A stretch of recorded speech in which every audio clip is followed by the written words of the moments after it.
Hey there, guys. Dragon Master here, and I want to welcome you to Star Wars and Earth Legends Episode 2 The Destruction of the Empire. So, don't really have much to say, just want to quickly say that for Episode 3 will be basically after the Empire's destruction, more or less, with Sidious's death, as you know. And we're basically gonna go a few years of time skip, more or less. So the events that the more important events we'll get to, so side events like small battles or basically other events like the small wars that basically with the Sith Inquisitors and stuff might not happen in the videos. I might not say those, but that's really all I want to say. So without further ado, let's get into the video. We start off with a Terran fleet. This Terran fleet is currently under the command of Admiral Hackett. He is currently leading a Terran assault fleet to join the rebels to destroy the second Death Star. Hackett would rather be defending the mid-colonies as the Empire has finally, after years, destroyed all of their outer colonies.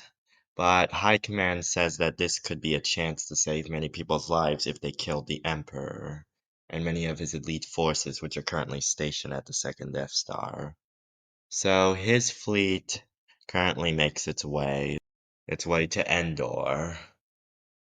So the Terran fleet is mostly full of dreadnought cruisers, heavy assault cruisers, and many other cruisers designed for straight up battle. Hackett is well aware that probably, if not many of them, might not come back because Hackett is no fool to know that the Emperor would not have contingency plans. So Hackett's fleet is currently a few minutes away from the Rebels' fleet, which has already arrived at Endor. And not to his surprise, they arrive and already see that the Empire has sprung the trap. Terran High Command had already suspected this whole ordeal was a trap, because the Terrans know about the Baffoins' plan. They had tried to steal the plans for the second Death Star themselves, but they knew it was too easy. They knew after the first Death Star's destruction that the Empire would not be so careless. So he suspected this. So the Terrans attacked the Empire by behind, which surprises the Empire, as they did expect this plan. Of course, the Empire didn't expect the Terrans to show up. They suspected them to join with the rebels. They just thought that the Terrans had changed their mind and went back to defend their territory. So when they arrived, the Empire was caught off guard, and the Terrans were quickly able to take advantage of this. Using heavy weaponry, they were able to quickly make work of the Star Destroyers, concentrating their fire. On the Death Star 2, Palpatine watched this and was not happy. He also sensed something. The Terrans had sent a Jedi's strike squad to attack the second Death Star and kill the Emperor in case they failed. This squad was made up of old Jedi from the Clone War era, but they had formed a new group. This group was the Watchmen of the Force of Balance. The Watchmen of the Force Balance was a group that was dedicated to the balance of the Force. They were a small group that trained any Force sensitives from the planets, the Terrans, to make contact with and join them. There were a few Clone War survivors that had joined with the Terrans. Yeah, since the Terrans didn't join the war in this, the Jedi didn't get that. Many of the Jedi were still killed originally, as the Terrans weren't there to help them. So with this said, the squad quickly arrived in the hangar and basically made short work of any stormtroopers, as these Terrans were trained in both the light and the dark side. Sidious sensed this and ordered for his personal guard to return. The Empire, the Empire's Red Guard arrived to defend Sidious.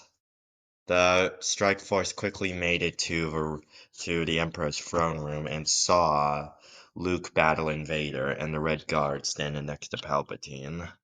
A small squad. The Red Guards immediately attacked, and the Terran Jedi Strike Force immediately engaged.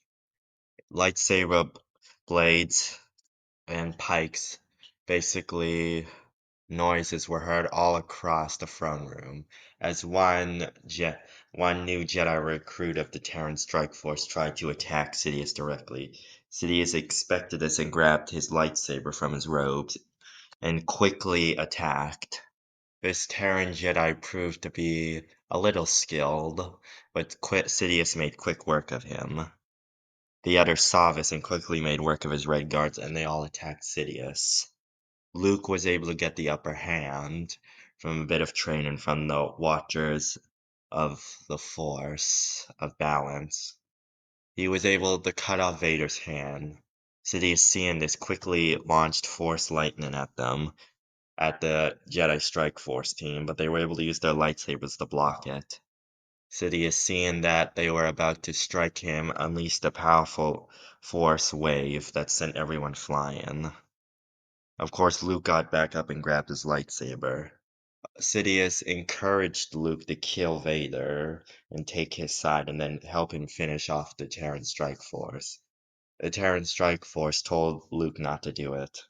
Luke fought for a moment before he threw his lightsaber and told Sidious he would never join him. Sidious, not happy, immediately launched Force Lightning. But the Terran Jedi Strike Force quickly got back up to their feet and used their lightsabers to deflect the lightning back at Sidious. Sidious, momentarily distracted, with focusing his Force Lightning and protecting himself, failed to notice Vader getting up and walking behind him. Vader, hearing this, and wanted to protect his son and his newfound daughter Leia, which he found out from Luke, grabs the Emperor and walks into the ventilation shaft and throws him down. Sidious screams in rage, promising that he will be back, and he will destroy the Terrans. As Sidious explodes in a lightning ball of energy down the reactor shaft.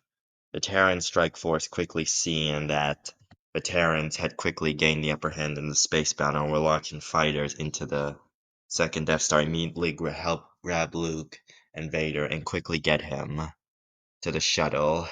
The Terrans, using their Force healing technique, are able to keep Vader alive long enough to get him off the Death Star into proper medical care. With this said, the second Death Star explodes in a ball of fire. The Terrans are able to escape. The Terran Strike Force escapes and gets Vader medical attention on one of the Terran's cruisers. The Terrans, knowing that Vader was valuable with many information, keep him alive. The Terran Strike Force then heads down to Endor with Luke, along with many other Terrans, to celebrate. The Terrans keep quiet about Vader being alive to the rebels. So the party still goes down, and many conversations are still had. Luke sees the ghosts of Obi-Wan, Kenobi, Yoda, and Qui-Gon Jinn, and they all give him a nod, saying he did good work. Luke then heads back to the bonfire, and then looks at the flames with his friends, and then he looks up into the stars, knowing that the galaxy was about to be changed forever, and it was thanks to the Terrans. And that is where we're going to leave it off. So, a few differences in the Legends timeline. Vader is going to survive this one, since I feel that the Terran Strike Force, knowing Force Heal, would be able to keep him alive long enough to get him proper medical attention. So, yeah, that's one of the differences. So, the next episode's going to be a sort of time skip, like maybe 5 years or something. So, yeah. So that's really all I want to say. So without further ado, goodbye.